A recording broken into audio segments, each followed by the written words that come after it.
আজকের একটি গুরুত্বপূর্ণ ভিডিওতে তোমাদের সবাইকে স্বাগত জানাই। আজকের যে বিষয় সেটা হচ্ছে গিয়ে জীবনবিজ্ঞান। তো জীবনবিজ্ঞান বিষয়ের তৃতীয় অধ্যায় যে বংশগতি এবং কয়েকটি সাধারণ জিনগত রোগ, সেই অধ্যায়ের কিছু গুরুত্বপূর্ণ বিষয় নিয়ে তোমাদের সামনে তুলে ধরবো। তোমাদেরকে বলো ভিডিও প্রথম থেকে শেষ পর্যন্ত দেখো, আর যে বিষয়টি নিয়ে আলোচনা করা হয়েছে সেটা বোঝার চেষ্টা করো। তো দেখো তোমাদের যে বংশগতি অধ্যায়ে, তো বংশগতির জনক কাকে বলা হয়? গ্রেগর জোহান ম্যান্ডেলকে। তো এই গ্রেগর জোহান ম্যান্ডেল যে এক সংকর জনন পরীক্ষাটি করেছিলেন, তো ওই এক সংকর জনন পরীক্ষা নিয়ে তোমাদের সামনে আলোচনা করব। তোমরা প্রথম থেকে শেষ পর্যন্ত দেখো, আশা করি তোমরা প্রত্যেককেই বুঝতে পারবে। তো দেখো যে ম্যান্ডেলের এক সংকর জনন পরীক্ষা চেকার বোর্ড সহ আলোচনা এখানে করা হয়েছে। তো প্রথমে জানতে হবে যে এক সংকর জনন বা মনোহাইব্রিড ক্রস কাকে বলে। দেখো কি আছে, এক সংকর জননটা কি? একই প্রজাতিভুক্ত বিপরীত এক চারিত্রিক বৈশিষ্ট্য সম্পন্ন দুটি জীবের মধ্যে যৌন জনন সম্পন্ন হয় তাকে এক সংকর জনন বা মনোহাইব্রিড ক্রস বলা হয়। তো একই প্রজাতিভুক্ত বিপরীত এক চারিত্রিক বৈশিষ্ট্য সম্পন্ন দুটা জীবের মধ্যে সংকরণ, সেটাই হচ্ছে গিয়ে এক সংকর জনন। তো বিজ্ঞানী ম্যান্ডেল অর্থাৎ গ্রেগর জোহান ম্যান্ডেল উদ্ভিদ নিয়ে অর্থাৎ মটর উদ্ভিদ নিয়ে এক সংকর জনন পরীক্ষাটি করেছিলেন। তো এই এক সংকর জনন পরীক্ষাটা আমি তোমাদের সামনে তুলে ধরবো, বিষয়টি বোঝার চেষ্টা করো। তো এক সংকরজন পরীক্ষার জন্য বিজ্ঞানী ম্যান্ডেল মটর গাছ নির্বাচিত করেছিলেন। তো মটর গাছের মধ্যে কীভাবে এক সংকরজন পরীক্ষা করা হয়েছিল সেই সংক্রান্ত বিষয়টি আমি পরপর তুলে ধরবো, তোমরা প্রত্যেককে বোঝার চেষ্টা করো। কি বলা হয়েছে যে ম্যান্ডেল বিশুদ্ধ প্রলক্ষণযুক্ত মটর গাছ অর্থাৎ বিশুদ্ধ প্রলক্ষণকে লেখা হয় ক্যাপিটাল টি, এর সঙ্গে কি বিশুদ্ধ প্রলক্ষণযুক্ত বেটে মটর গাছ স্মল টি লেখা হয়। তো বিশুদ্ধ লম্বা হচ্ছে গিয়ে ক্যাপিটাল টি, আর বিশুদ্ধ বেটে হচ্ছে গিয়ে স্মল টি। এই দুই প্রকার মটর গাছের মধ্যে কি করা হয়েছিল? ইতর পরাগযোগ ঘটান। তো এক্ষেত্রে কি হয়? প্রথম অপত্যজনিত অর্থাৎ F1 জনুতে কি হয়? সব কি লম্বা অর্থাৎ শঙ্কর লম্বা হচ্ছে ক্যাপিটাল টি স্মল টি, অর্থাৎ শঙ্কর লম্বা মটর গাছ সৃষ্টি হয়েছিল। তো মটর গাছগুলোর কি বলবো যে এই যে মটর গাছ ক্ষেত্রে কী হয়? লম্বা বৈশিষ্ট্য আর বেটে এই দুটা হচ্ছে গিয়ে কি প্রকট বৈশিষ্ট্য ছিল, লম্বা আর বেটে কি প্রকট বৈশিষ্ট্য। তো প্রথম অপত্য জনুতে উন্নত মটর গাছের স্বপরাগ ঘটিয়ে দ্বিতীয় অপত্য জনুতে 3 ভাগ লম্বা এবং 1 ভাগ বেটে মটর গাছ পাওয়া 1 ভাগ বেটে মটর গাছ সৃষ্টি হলো। তো লম্বা গাছগুলির মধ্যে 1 ভাগ বিশুদ্ধ লম্বা ছিল আর 2 ভাগ শঙ্কর লম্বা, 1 ভাগ বিশুদ্ধ বেটে মটর গাছ সৃষ্টি হয়েছিল। তো তোমাদেরকে আরেকবার বলে দিই যে F1 জনুতে যে মটর উদ্ভিদগুলো সৃষ্টি হয়েছিল বা মটর গাছগুলো সৃষ্টি হয়েছিল তাদের মধ্যে আবার সংকরায়ন ঘটানো হয়েছিল। সংকরায়ন ঘটিয়ে দ্বিতীয় অপত্য জনুতে অর্থাৎ F2 জনুতে যে মটর উদ্ভিদগুলো পাওয়া গিয়েছিল সেই মটর উদ্ভিদগুলো কী ছিল? 3 ভাগ লম্বা, 1 ভাগ বেটে মটর গাছ সৃষ্টি হয়েছিল। আর এই যে লম্বা মটর গাছগুলো ছিল, লম্বা মটর গাছের মধ্যে 1 ভাগ ছিল বিশুদ্ধ লম্বা, 2 ভাগ ছিল শঙ্কর লম্বা আর 1 ভাগ ছিল বিশুদ্ধ বেটে মটর গাছ।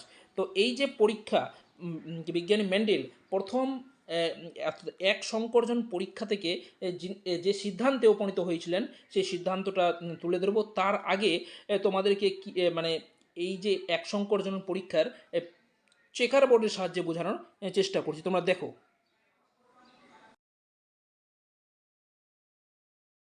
কি আছে? বিশুদ্ধ লম্বাকে ক্যাপিটাল টি আর বিশুদ্ধ বেটে মটর গাছকে স্মল টি ধরা হয়, যেটা হচ্ছে কি অ্যালিল। অর্থাৎ দেখো এখান থেকে যে গ্যামেট অর্থাৎ বিশুদ্ধ লম্বা মটর গাছের যে গ্যামেট, সেই গ্যামেটটা দেখো বড় টি আছে। তো এটা হচ্ছে একটা টি, একটা গ্যামেট, আর একটা হচ্ছে গিয়ে ক্যাপিটাল টি গ্যামেট। আর বিশুদ্ধ বেটে হচ্ছে কি দেখো স্মল টি, এটা হচ্ছে স্মল টি, এগুলো হচ্ছে গ্যামেট। এর মধ্যে কি করা হয়েছে যে ইতর পরাগযোগ ঘটানো হয়েছে। তো ইতর পরাগযোগ যে ঘটানো হয়েছে, ইতর পরাগযোগ ঘটানোর ফলে যে বা কি বলবো এই স্বপরাগযোগ মানে ইতর পরাগযোগ ঘটার ফলে কী পাওয়া যাচ্ছে? যে সংকর লম্বা অর্থাৎ ক্যাপিটাল টি স্মল টি, আর এটা হচ্ছে ক্যাপিটাল টি স্মল টি। অর্থাৎ দেখো ক্যাপিটাল টি স্মল টি অর্থাৎ সংকর লম্বা মটর উদ্ভিদের সৃষ্টি হয়েছে। আবার এই সংকর লম্বা মটর গাছের মধ্যে দেখো ইতর পরাগযোগ ঘটানো হয়েছে। তো ইতর পরাগযোগ ঘটানোর ফলে দেখো, তো ইতর পরাগযোগ ঘটানো হয়েছে। তো ইতর পরাগযোগ ঘটানোর জন্য গ্যামেটগুলো সম্পর্কে আলোচনা দেখি। ক্যাপিটাল টি স্মল টি আছে, তো এটা ক্যাপিটাল টিটা হচ্ছে এটা গ্যামেট, এটা যে স্মল টিটা হচ্ছে গ্যামেট। আবার দেখো এটা হচ্ছে এটার ক্ষেত্রে ক্যাপিটাল টি হচ্ছে গ্যামেট আর স্মল টি হচ্ছে গিয়ে গ্যামেট। এদের মধ্যে যে সংকরণ ঘটানো হচ্ছে, তো সংকরণ ঘটানোর পরে দেখো কি অপত্য উদ্ভিদ সৃষ্টি হচ্ছে, তোমরা আশা করি তোমরা বুঝতে পারবে। দেখো কি আছে, ক্যাপিটাল টি আর এই যে ক্যাপিটাল টি এর মধ্যে দেখো এই দুটোর মধ্যে ক্যাপিটাল টি উদ্ভিদ পাওয়া গেল, অর্থাৎ বিশুদ্ধ লম্বা। আবার দেখো এই ক্যাপিটাল টি এর সঙ্গে স্মল টি, এই যে স্মল টি, সরি এই স্মল টি, তো কী আসলো ক্যাপিটাল টি স্মল টি। আরেকবার বোঝানোর চেষ্টা করি তোমাদেরকে, এই যে ক্যাপিটাল টি আর এই যে স্মল টি, তাহলে কী পাওয়া গেলো ক্যাপিটাল টি স্মল টি। আবার দেখো এই যে ক্যাপিটাল টি স্মল টি, আবার স্মল টির মধ্যে সংকরণ ক্যাপিটাল টি স্মল টি, আবার এই স্মল টি আর স্মল টির মধ্যে হচ্ছে স্মল টি পাওয়া গেলো, অর্থাৎ বিশুদ্ধ বেটে। তাহলে আমরা কী পেলাম এখানে, তোমরা দেখো ক্যাপিটাল টি হচ্ছে বিশুদ্ধ লম্বা, ক্যাপিটাল টি স্মল টি সংকর লম্বা, ক্যাপিটাল টি স্মল টি সংকর লম্বা, আর ক্যাপিটাল স্মল টি বিশুদ্ধ বেটে, অর্থাৎ এটা হচ্ছে F2 জনু। তো F2 জনুতে পাওয়া গেল বিশুদ্ধ লম্বা, সংকর লম্বা, এটা হচ্ছে বিশুদ্ধ বেটে। তো এখান থেকে বোঝাই যাচ্ছে যে ক্যাপিটাল টি অর্থাৎ বিশুদ্ধ লম্বা পাওয়া গেছে 25%, যেহেতু এখানে চারটা দেখো চারটা আছে না, তোমরা দেখতে পাচ্ছ চারটাকে 25 করে আলাদা করে দাও, অর্থাৎ 25% করে ভাগ করে দাও, তো 25% হচ্ছে বিশুদ্ধ লম্বা। এই যেহেতু ক্যাপিটাল টি স্মল টি অর্থাৎ সংকর লম্বা দুভাগ আছে, তো এটা 50%, আর স্মল টি অর্থাৎ বিশুদ্ধ বেটে সেটা হচ্ছে 25%। তাহলে কত আসলো 100% দাঁড়াচ্ছে। তাহলে এখান থেকে তোমাদের মনে রাখতে হবে বিশুদ্ধ লম্বা হচ্ছে গিয়ে 1 ভাগ, সংকর লম্বা 2 ভাগ, আর এটা হচ্ছে বিশুদ্ধ বেটে হচ্ছে গিয়ে 1 ভাগ। তাহলে এখান থেকে চেকার বোর্ডের সাহায্যে তোমরা দেখে নাও জিনিসটা। এখানে চেকার বোর্ডের সাহায্যে দেখো চেকার বোর্ড, এদিকে হচ্ছে স্ত্রী গেমেট, সেটা হচ্ছে গিয়ে এটা হচ্ছে গিয়ে পুং গেমেট। দেখো এখানে সংকরণ, এটা ক্যাপিটাল টি গুণ করে capital T into small tea, capital T small tea, আবার এইটার সঙ্গে এটা, আবার এটার সঙ্গে এটা গুণ করে এখানে বসানো হয়েছে। তো দেখো কী পাওয়া যাচ্ছে, বিশুদ্ধ লম্বা, তারপরে বিশুদ্ধ সংকর লম্বা, তারপরে সংকর লম্বা বিশুদ্ধ বেটে। তো এটা হচ্ছে এক সংকর জনটা ছকটা চেকার বোর্ডের সাহায্যে এখানে বোঝানো হয়েছে, অর্থাৎ এটা হচ্ছে F2 জনু। তো এই প্রসঙ্গে তোমাদের মনে রাখতে হবে যে ফিনোটাইপ আর জেনোটাইপের, দেখো পরীক্ষায় আসে, তো ফিনোটাইপ আর জেনোটাইপ তোমাদেরকে বোঝানোর চেষ্টা করছি।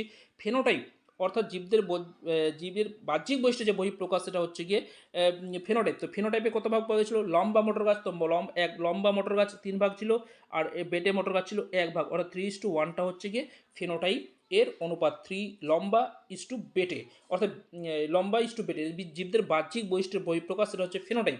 এবার নেক্সট হচ্ছে জিনোটাইপ। তো জিনোটাইপটা কি, জিনোটাইপ হচ্ছে জিন সংযুক্তি দ্বারা নির্ধারিত বস্তু। সেক্ষেত্রে কী পাওয়া গেছিলো, যে লম্বা 3 ভাগ পাওয়া গেছিলো, 3 ভাগের মধ্যে 1 ভাগ ছিল বিশুদ্ধ লম্বা, 2 ভাগ ছিল সংকর লম্বা, আর বেটে মোটর গাছের মধ্যে 1 ভাগ ছিল বিশুদ্ধ বেটে, অর্থাৎ 1:2:1। তাহলে আমরা কী পেলাম এখানে, যে বিশুদ্ধ লম্বার ক্ষেত্রে বলবো, বা সেই জিনিসটা আমরা আরেকবার বলছি তোমাদেরকে, যে ফিনোটাইপের অনুপাত যেটা দাঁড়াচ্ছে, ফিনোটাইপ সেটা হচ্ছে গিয়ে 3:1, ফিনোটাইপের অনুপাত। আর জিনোটাইপের অনুপাত কত, 1:2:1, এটা হচ্ছে গিয়ে জেনোটাইপ। আশা করি তোমরা প্রত্যেকে বুঝে গেছো। এবার যে সিদ্ধান্তটা, সেই সিদ্ধান্ত নিয়ে আলোচনা করবো। দেখো কী লেখা আছে, তো পৃথকীভবন সূত্র, সিদ্ধান্তে আসা পৃথকীভবন সূত্র কি, প্রথম অপত্যজনুতে উদ্ভূত সংকর জীবের মধ্যে সঞ্চারিত জনিত্রীজনু বিপরীত বৈশিষ্ট্যগুলির মিশ্রণ ঘটে না। উপরন্তু কী হয়, সংকর জীবগুলির মধ্যে গ্যামেট গঠনকালে প্রতিটি বৈশিষ্ট্য নির্ধারিত এলিল দুটি পরস্পর থেকে পৃথক হয়ে যায়, অর্থাৎ দুটো কি এলিল কী হয়, সেখান থেকে পরস্পর সঙ্গে মিশে না, বরং কী হয়, এটা পৃথক হয়ে যায়, পরস্পর থেকে পৃথক হয়ে যায়। তো এই যে পৃথক হয়ে যাওয়ার ঘটনাটা, এখান থেকেই পৃথকীভবন সূত্রটা আলোচনা করা হয়েছিল, অর্থাৎ পৃথকীভবনের সূত্রটা এসেছিল।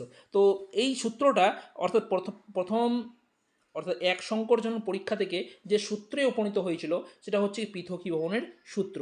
এখান থেকে জানতে হবে ম্যান্ডেলের প্রথম সূত্র। তো ম্যান্ডেলের প্রথম সূত্রটা কী নামে পরিচিত, পৃথকীভবনের সূত্র নামে পরিচিত। এখান থেকে আবার প্রকটতার সূত্র জানা যায়। তো প্রকটতার সূত্রটা কী, সেটা সম্পর্কে একটু আলোচনা করে দিই।